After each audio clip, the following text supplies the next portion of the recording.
एक बार की बात है, एक बौद्ध भिक्षु जंगल में एक वृक्ष के नीचे ध्यान किया करते थे। जब भी वो ध्यान करने के लिए बैठे रहते तो एक लकड़हारा को लकड़ियां काट कर ले जाते हुए रोज देखते।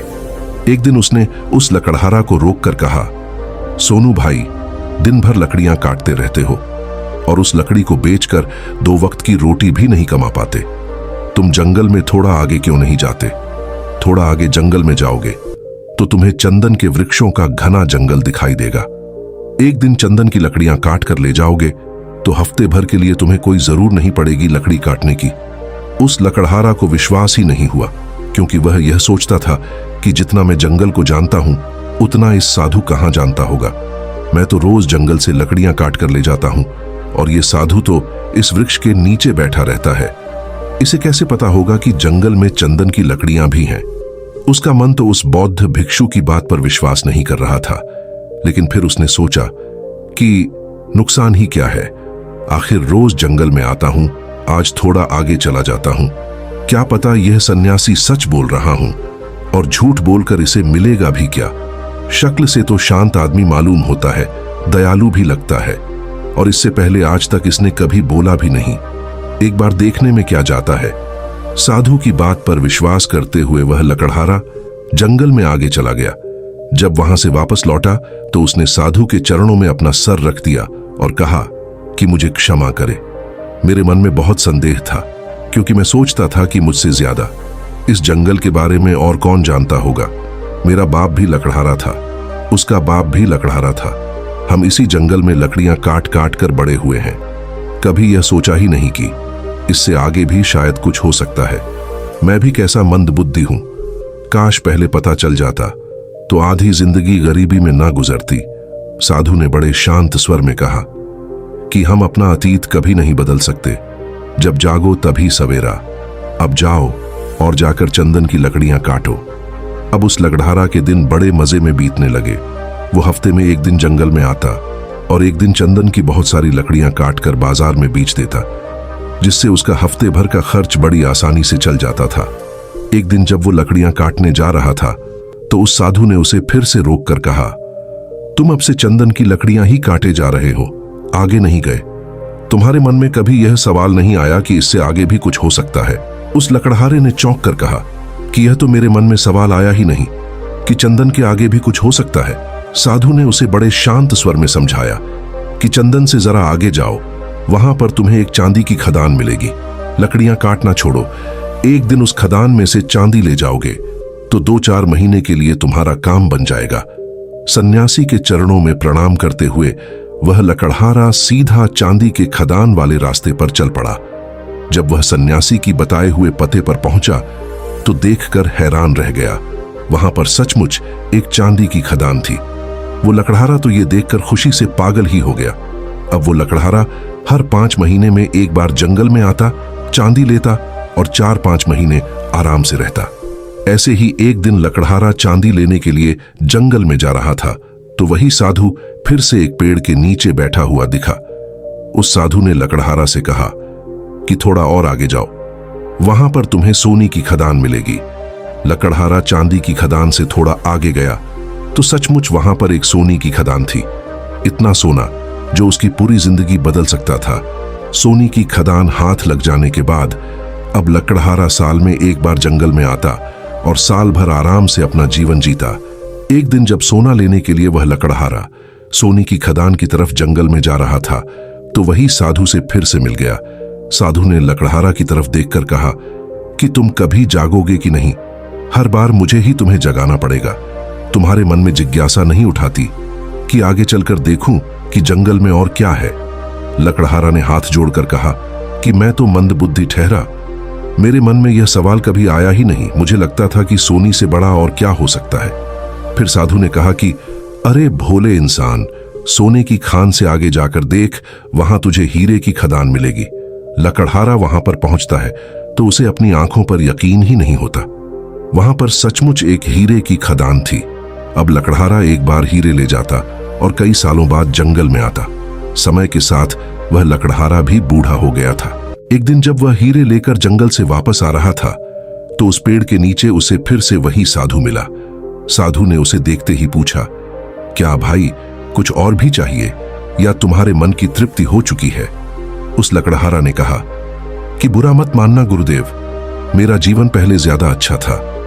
पहले मैं रोज लकड़ियां काटता था, रोज बाजार में जाकर बेचता था और मैं मस्त अपना जीवन जीता था। जब से आपने खदान के बारे में बताना शुरू किया है, मैंने जीवन में मेहनत करना ही बंद कर दिया और मेरा शरीर तरह तरह की बीमारियों से ग्रस्त होता चला गया। मैं कभी कभी सोचता हूं कि अगर मैं रोज जंगल में लकड़ियां काटता रहता तो मेरे शरीर में बीमारियां तो नहीं होती, शायद मैं गरीबी में जीता, लेकिन मेरा शरीर तो स्वस्थ रहता। यह सुनकर वह सन्यासी जोर जोर से हंसते हुए बोला, कभी तुमने ख्याल नहीं किया कि हीरे से आगे और क्या हो सकता है? तुम हीरे पर ही अटक गए। यह सुनकर लकड़हारा ने कहा कि हीरे से ज्यादा मूल्यवान इस दुनिया में और क्या हो सकता है? मुझे तो कुछ समझ में नहीं आता, आप ही इसका उत्तर देने की कृपा करें।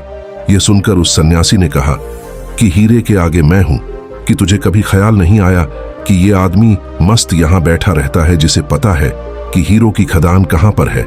तुम्हें कभी आश्चर्य नहीं हुआ कि इसे हीरे की खदान के बारे में पता है, लेकिन फिर भी यह खदान में नहीं गया? शायद इसको कुछ मेरे से भी ज्यादा मूल्यवान मिल गया होगा, तभी तो हीरे की खदान में नहीं जा रहा है। यह सुनकर वह लकड़हारा उस सन्यासी के पैरों में गिर पड़ा। वह रोते हुए बोला कि यह तो मैंने कभी सोचा ही नहीं। सबसे ज्यादा मूल्यवान वस्तु मेरे सामने थी और मैं उसे कभी देख ही नहीं पाया। मैं कभी सोच ही नहीं पाया कि जिसने हीरे जवाहरत तक छोड़ दिए, शायद उसने कुछ इसे भी ज्यादा मूल्यवान पा लिया होगा। मैंने कभी आपसे पूछा तक नहीं कि इसे ज्यादा मूल्यवान और क्या हो सकता है। मेरे मूर्खता पर मुझे रोना आ रहा है। कृपया करके अब मुझे बताने की कृपा करें कि सबसे ज्यादा मूल्यवान क्या है और ऐसा आपको क्या मिल गया जिसके बाद आपकी धन दौलत में भी कोई रुचि नहीं रही? ऐसा क्या है? ऐसा क्या हो सकता है? यह सुनकर सन्यासी ने शांत भाव से मुस्कुराते हुए उत्तर दिया कि सबसे ज्यादा मूल्यवान ध्यान होता है। ध्यान करते करते जब तुम समाधि की अवस्था में पहुंचते हो तो तुम्हें अपने अंदर के खजाने के बारे में पता चलता है। वह खजाना पता चल जाने के बाद आपकी बाहरी खजाने में कोई रुचि नहीं रह जाती। वो खजाना परम आनंद का होता है। जिस प्रकार तुम जंगल में आगे बढ़कर नहीं देख रहे थे कि आगे कोई खदान भी हो सकती है, चंदन की लकड़ियां भी हो सकती है या हीरे की खदान भी हो सकती है, तुमने कभी नहीं सोचा। इस प्रकार एक इंसान अपने अंदर झांक कर यह कभी नहीं देखा कि उसके अंदर कितनी खदान भरी हुई है, कितने खजाने का वो मलिक है। उसे कभी पता ही नहीं होता। उसे जीवन भर पता नहीं चल पाता, क्योंकि अपने भीतर उतरने से वो डरता है।